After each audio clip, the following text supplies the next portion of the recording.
Bonjour à tous, on se retrouve aujourd'hui pour une nouvelle vidéo. Donc aujourd'hui je vous propose une vidéo sur le thème de comment choisir son cours, son type de yoga.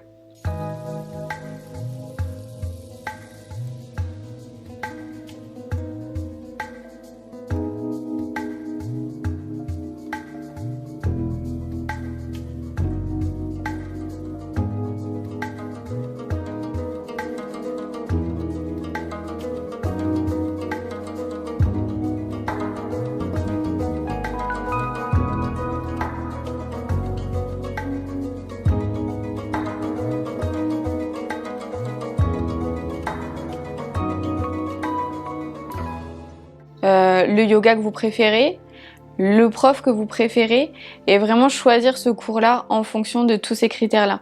Parce que il faut savoir que c'est très important, vous allez passer 1 heure chaque semaine, voire peut-être plus si vous êtes intéressé pour faire plus d'une séance par semaine.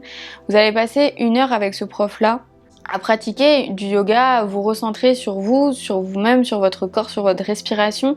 Donc il est vraiment important que vous vous sentiez bien dans ce cours, que vous vous sentiez à l'aise avec le prof que vous avez en face de vous, qui va vous donner les billes pour vous recentrer sur vous, sur votre corps, sur votre respiration. Et donc il est important de vraiment se sentir à l'aise, de se sentir bien, de se sentir en confiance avec cette personne-là et avec le groupe aussi, parce que peut-être qu'il y a un groupe qui va pas vous correspondre. Donc vraiment c'est important d'aller tester plusieurs choses pour vous faire une idée de ce que vous aimez, de ce que vous aimez pas et choisir après en fonction de ce que vous aimez. Donc voilà, le meilleur conseil que j'ai pour vous pour choisir votre cours, c'est vraiment d'aller tester le plus possible des cours.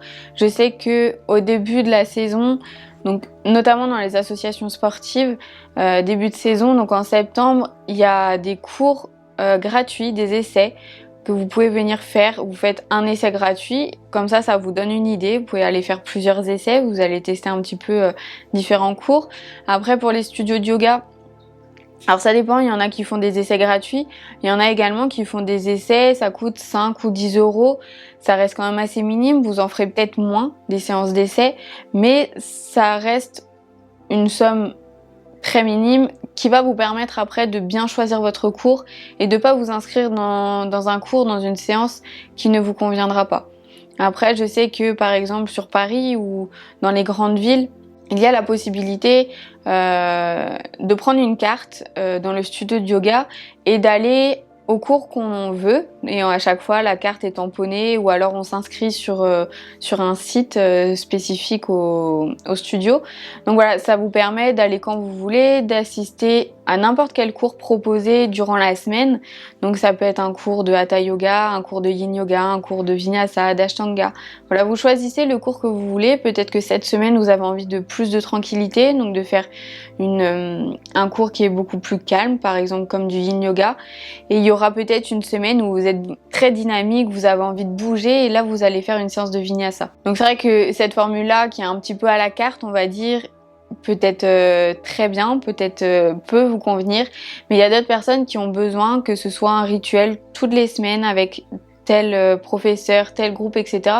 Donc là, ce sera plus dans des associations sportives qui font moins ce système à la carte. Donc voilà, vous pourrez choisir comme bon vous semble et choisir ce qui est le mieux pour vous. Donc maintenant, on va passer au type de yoga. Donc concernant les types de yoga, si vous ne le savez pas, il y a beaucoup de types différents. Il y a beaucoup de sortes de yoga différents. Donc on a notamment le Hatha Yoga, le Vinyasa, l'Ashtanga, le Yin Yoga, le Nidra Yoga, l'Iyengar, le Kundalini, le Bikram Hot Yoga. Alors il y a 2 appellations différentes, mais ça se rejoint. Alors j'en oublie sûrement, mais ce sont des types de yoga que vous retrouverez très facilement et le plus dans les studios ou même sur internet. Donc voilà, c'est cela dont je vais vous parler. Alors le Hatha Yoga, c'est un yoga traditionnel qui signifie yoga d'effort. Donc il est basé sur un enchaînement de postures à tenir plus ou moins longtemps. Et c'est un yoga qui s'adresse à tout le monde, que vous soyez débutant, intermédiaire ou confirmé. C'est vraiment un yoga qui va correspondre à tout le monde. Après vous pourrez choisir, il y aura des cours qui seront plus axés débutants, intermédiaires ou confirmés. Suivant votre pratique, suivant votre expérience, suivant votre niveau, vous pourrez choisir le niveau qui vous convient. Alors ensuite, il y a le Vinyasa. Le Vinyasa, c'est un yoga qui est assez dynamique, qui s'inspire de l'Ashtanga et il est constitué de séries qui sont non figées, c'est-à-dire qu'on peut en sortir assez facilement, on n'est pas obligé de respecter tout le temps ces séries-là. Et donc les séries peuvent être adaptées en fonction du cours. Le mot vinyasa, c'est un terme sanskrit qui signifie placer. Donc ce qui veut dire qu'en fait chaque posture doit être placée au rythme de sa respiration, au rythme de son souffle. Et comme je vous le disais, le vinyasa est un yoga très dynamique. Il peut être également associé à de la danse parce que l'enchaînement de postures fait que ça crée comme une petite chorégraphie tout au long du cours. Ensuite, donc on va parler du yin yoga. Donc le yin yoga, c'est un yoga qui est très doux, très lent. Et l'objectif de ce yoga, c'est vraiment de ralentir, de se recentrer et d'avoir une approche à la méditation. C'est un yoga où on va garder les postures assez longtemps, généralement entre 3 à 5 minutes par posture. Ensuite, on va parler du Kundalini. Le Kundalini, c'est un yoga qui se base sur l'énergie Kundalini. Donc c'est une énergie vitale pour les yogis. C'est l'énergie que nous avons en nous, qui est ancrée en nous et qui nous permet de vivre. Donc ce qui fait que c'est un yoga qui est très puissant, très intense en manière de ressenti et dans ses effets pour le corps. C'est un yoga qui va vous permettre d'éveiller votre conscience, de mieux vous connaître et de vous recentrer sur votre développement personnel. Nous avons également l'Ashtanga. Donc l'Ashtanga, c'est un yoga qui est également très dynamique. Donc l'Ashtanga est un yoga très dynamique qui travaille également la respiration et le placement des postures au même titre que le vinyasa. Cette pratique permet d'éliminer toutes les toxines du corps. C'est un peu comme si on prenait une douche de l'intérieur et qu'on se nettoyait, qu'on se purgeait entièrement de toutes les mauvaises toxines qui sont présentes dans notre corps. La particularité de l'Ashtanga, contrairement au Vinyasa, c'est que c'est un enchaînement, c'est que c'est un yoga qui se compose de 6 séries de postures et qui doivent vraiment être respectées. Il y a aussi d'autres codifications comme le faire tôt le matin au réveil avant le lever du jour. Il y a beaucoup de petites particularités comme ça dans l'Ashtanga. Après, on peut en sortir un petit peu dans la limite, on va dire, du raisonnable, mais les séries restent quand même inchangées. On reste vraiment sur des séries qui sont bien précises, où le placement est bien précis, avec un enchaînement qui est également bien précis. C'est un yoga qui est assez codifié, c'est un yoga qui peut ne pas convenir à certaines personnes, mais qui peut en revanche convenir extrêmement à d'autres personnes qui ont besoin vraiment de cadre, de savoir où ils vont, etc. C'est vraiment un yoga qui est très codifié. Donc ensuite, on a le Bikram yoga.